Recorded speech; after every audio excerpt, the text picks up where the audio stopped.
Hello viewers, நாம இன்னைக்கு நரி வேட்டை அப்படிங்கிற கிரைம் டிராமா த்ரில்லர் நிறைஞ்ச ஒரு மலையாள படத்தை தான் பார்க்க போறோம்.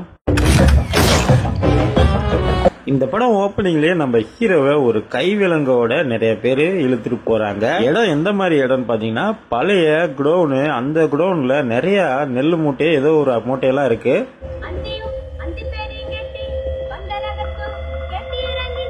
நம்ம ஹீரோ யாரு, அவருடைய பேக்ரவுண்ட் என்னன்னு பாத்தீங்கன்னா நம்ம ஹீரோ ஒரு போலீஸ், அதுவும் புதுசா ஜாயின் பண்ண ஒரு கான்ஸ்டபிளா தான் காமிக்கிறாங்க. இவருக்கு இந்த வேலையை பத்தி எதுவுமே தெரியாது, கொஞ்சம் கொஞ்சமா தான் பழகணும்.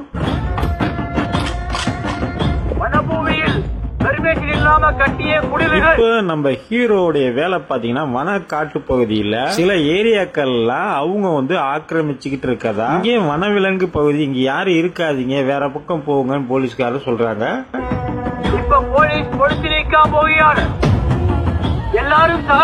இங்கதான் நம்ம ஹீரோவும் ஒரு ஆளா நிப்பாரு. எல்லா போலீஸ்காரருக்கு மத்தியில அவரும் ஒரு தலையில கவசம் போட்டு நிக்கிறாரு. இவருக்கு ஆப்போசிட்ல அங்க வசிக்கிற ஒருத்தனை பிடிக்கவே பிடிக்காது. அவனுக்கும் நம்ம ஹீரோவுக்கும் சரியான சண்டை நடக்கும்.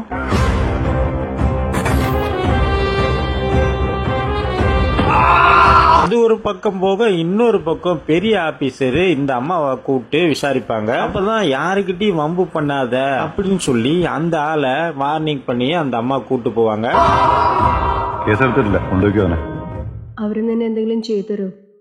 இதுக்கு முன்னாடி அந்த கூட்டத்துல நம்ம ஹீரோ போய் அடிச்சார்ல, அவன் பாத்தீங்கன்னா நிறைய கேஸ்ல போலீஸ்காரங்களாம் பிடிச்சவர் வந்திருக்காங்க. அவனை கண்டாவே நம்ம ஹீரோ பாத்தீங்கன்னா 2 பேருக்கும் மோதலா இருக்கும். இத பார்த்த பெரிய ஆபீசர் நம்ம ஹீரோவை வார்னிங் பண்ணுவாரு.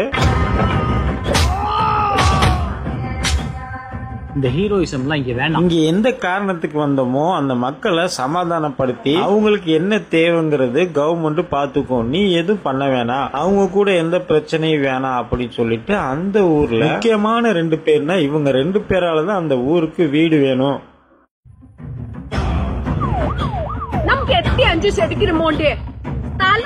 அதாவது அவங்க இருக்கிறது ஊருன்னு சொல்ல முடியாது, காலங்காலமா அங்க வீடு கட்டி சொந்தமா அவங்களுக்கு வீடு அப்படிங்கறது கவர்மெண்டே தரல. அதுக்காக நாங்க இருக்கிற இடத்த எங்களுக்கு பட்டா போட்டு கொடுங்க அப்படின்னு சொல்லிட்டு கேக்குறாங்க. போலீஸ்காரங்க யாருக்குமே அந்த வனவாசிகளை பிடிக்கவே இல்ல. சிட்டில அவ்வளவு வேலையை விட்டுட்டு இங்க காட்டுக்குள்ள கிடக்குறவங்க ரொம்ப கடுப்புல இருக்காங்க. ഇതിപ്പോ ഇവന്മാർക്ക് നമ്മള് കാവല് നിൽക്കുന്ന പോലെയല്ലേ സാർ? நம்ம ஹீரோ ஏற்கனவே வேலைக்கு சேர்ந்தோடனே ஹீரோயிசம் பண்றேன்னு சொல்லிட்டு ஒரு வயசானவரை பிடிச்சி அடிக்க ஆரம்பிச்சிருவாரு. அதுக்கப்புறம் தான் 2வது வார்னிங்கா இங்க பெரிய ஆபீசர் இங்க உள்ளவங்க யாரையும் அடிக்க கூடாதுன்னு சொல்லிடுவாரு.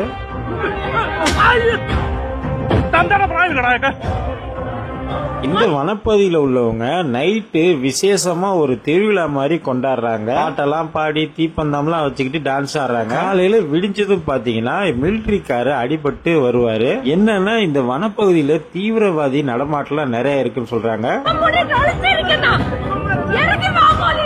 இது போல வெல் ஆர்கனைஸ்டு ப்ரொடெஸ்ட். எப்படி அந்த சம்பவம் நடந்ததுன்னு பாத்தீங்கன்னா போலீஸ்காரும் மிலிட்டரிக்காரும் 2 பேருமே சேர்ந்து, அதாவது 2 போலீஸ்காரங்க நம்ம ஹீரோவும் ஹீரோடைய ஃப்ரெண்ட் இருக்காருல்ல, இவங்க 2 பேரையும் தான் அந்த வனப்பகுதிக்கு மிலிட்டரிக்காரோட அனுப்ப. திரும்பி வந்தது நம்ம ஹீரோ மட்டும்தான். நம்ம ஹீரோடைய ஃப்ரெண்ட் இருக்காருல்ல, அவர் அங்க மரணம் அடைஞ்சாரு. ட்ரைபல் லீடர்ஸ் மட்டும் நினைச்சு நடக்காது. அவருடைய மரணத்துக்கு அந்த மிலிட்டரி மேன் தான் காரணம். அந்த ஆபீசர் மேல நடவடிக்கை எடுங்க அப்படின்னு சொல்லிட்டு பெரிய அதிகாரி இருக்காருல்ல, அவர்கிட்ட போய் கேட்பாரு. அந்த சமயத்துல தான் நிறைய வேன் துப்பாக்கியோட மிலிட்டரிக்காரங்களாம் வதன்னு இறங்குறாங்க. Stated that the strike is supported by the Maoist groups. அந்த சமயத்துல இவருடைய இறப்பு யாருகிட்ட சொல்லி அழுவுறது அப்படின்னு தனக்குள்ளே நம்ம ஹீரோ கஷ்டப்பட்டுக்கிட்டு இருக்கிறப்ப அந்த சோகத்தை எல்லாத்தையும் ஹீரோயின் இருக்காங்களா, இவங்கதான் ஹீரோயினே, அவங்க கிட்ட ஷேர் பண்ணுவாரு.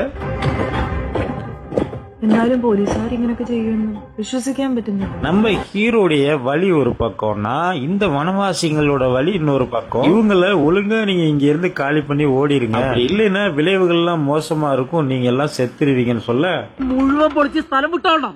പേടിയില്ല സാറേ, മരിക്കുന്നെങ്കിൽ எங்களுக்கு பயமெல்லாம் இல்ல, நாங்க செத்தால இதே இடத்துல சாவோம் இல்ல போராடுவோம் அப்படின்னு சொல்லிட்டு அங்க வனவாசிகள் எல்லா பேரும் கையில கிடைச்ச ஆயுதங்கள் எல்லாம் எடுத்துக்கிட்டு இவங்களுடைய கூடாரத்தை அடிச்சு நொறுக்காம பாத்துக்கிறாங்க. அந்த இடத்துல பெரிய கலவரமே உருவாகுது.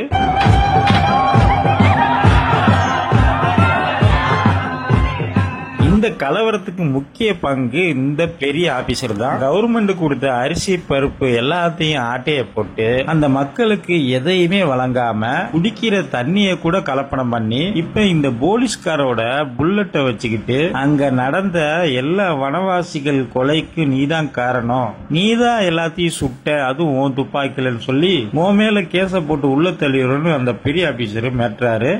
ബാലിസ്റ്റിക് റിപ്പോർട്ട് കിട്ടി. ബോഡിയിൽ നിന്ന് കണ്ടെത്തി ബുള്ളറ്റ് ഫയർ ചെയ്തിരിക്കുന്നത് ക്ലിയറായി. நீங்க என்ன எப்படி வேணாலும் வச்சு மிரட்டினாலும் சரி, என்ன பண்ணாலும் சரி, அங்க நடந்த கொடுமைய நான் இன்னும் மறக்கவே இல்லை, என் கண்ணுக்குள்ளே இருக்கு. நீங்க ஏன் துப்பாக்கிய வேற ஆள்கிட்ட கொடுத்து சுட வச்சீங்க. KP5 126. அது மட்டும் இல்லாம அவங்க என்ன தப்பு பண்ணாங்க, கொத்து கொத்தா ஒரு ஆளு கூட மிச்சம் இல்லாம நிறைய பேரை சுட்டு தள்ளிட்டீங்க, உங்க துப்பாக்கி இரையாக்கிட்டீங்க. இந்த கொடுமையில நான் கையால் ஆகாம பார்க்க வேண்டியதாயிருச்சு. എന്റെ റൈഫിളാണ്. நீங்க என்னைய என்ன சித்திரவதை பண்ணாலும் சரி, இந்த உண்மையை வெளியே கொண்டு வராம விட மாட்டேன். அது மட்டும் இல்லாம அந்த வனவாசிகளை கும்பலா போட்டு எரிக்க வச்சீங்க, என் ஃப்ரெண்டையும் கொண்டுட்டீங்க. വിശ്വാസം ഉണ്ടെങ്കിലും ഇല്ലെങ്കിലും ഒന്ന് പ്രാർത്ഥിച്ചേക്ക്. ഒരിക്കലും ഇതെടുത്ത് ഉപയോഗിക്കാൻ ഇടവരുത്തരുത്. அவங்க யாரையுமே வாழ விடாம அந்த ஏரியாவே தரமட்டமா கொளுத்திட்டீங்க. குழந்தைன்னு கூட பார்க்காம, சின்ன பொண்ணு, பெரியவங்க, வயசானவங்க யாரையும் பார்க்காம எல்லாத்தையுமே கொண்டுட்டீங்க. இந்த கும்பலோட தலைவியை மட்டும் கைது பண்ணி கூட்டு போயிட்டீங்க. மற்றவங்களுக்குலாம் என்னாச்சு ஏதாச்சுன்னு எனக்கு மட்டும் தானே தெரியும், அதனால என்னையும் கொல்லலாம்னு நினைக்கிறீங்களா? இந்த துப்பாக்கியை கையில வச்சிருந்தா நான் உள்ள போயிருவேனா? ஒருபோது நான் தான் சுட்டேன் அப்படின்னு ஒத்துக்கவே மாட்டேன்னு சொல்லிடுறாரு. ஹீரோ இந்த உண்மையை யார்கிட்டயாவது ஓடி போய் உளறி சொல்லிடுவாரோன்னு சொல்லிட்டு நம்ம ஹீரோவை அன்அபிஷியலா பாத்தீங்கன்னா ஒரு குடோனுக்குள்ள மூட்டையெல்லாம் அடுக்கி வச்சிருக்காங்கல்ல, இந்த ஓப்பனிங்ல காமிச்சிருப்பாங்க. அந்த குடோனுக்குள்ள தான் இப்ப காமிக்கிறாங்க. இந்த மொட்டை போலீஸ்காரு அவரை நெஞ்சிலே எட்டி உதைச்சு நம்ம ஹீரோவை கீழே தள்ளி விட்டுருவாரு. കുറ്റം ചെയ്തത് ഞാൻ മാത്രമല്ലല്ലോ സാറേ. கண்ணை திறந்து பார்த்தா யாரு வந்திருக்கான்னு பாத்தீங்கன்னா நம்ம பெரிய ஆபீசரு. இவருக்கு அங்க வாழ்ற வனப்பகுதியில உள்ள ஒருத்தரையுமே சுத்தமா பிடிக்கல, அவங்களுக்கு சாப்பாடு தண்ணில இருந்து கொடுக்கல. போராட்டக்காரர்களை காலுக்கு கீழே தான் சுடணும்னு ஆர்டர். ஆனா அவர் கேஸ் எல்லாத்துக்கும் காரணம் நீதான் சொல்லிட்டு நான் ஈஸியா எஸ்கேப் ஆயிருவேன் அப்படின்னு பெரிய ஆபீசர் சொல்ல, இங்க நடந்த எல்லா எரிஞ்ச விஷயத்தையும் துப்பாக்கி சூடு நடத்தினாங்களா எல்லாத்தையுமே நீதிபதி அவர்கள்ட்ட சொல்லிட்டாரு. அது மட்டும் இல்லாம நம்ம ஹீரோடைய ஃப்ரெண்டு இறந்தது எல்லாத்தையும் சொல்லி அந்த வில்லனுக்கு தண்டனை வாங்கி கொடுக்கறாரு. நேரம் சுட்டிருக்கு, ஐ விட்னஸ் இருக்கு.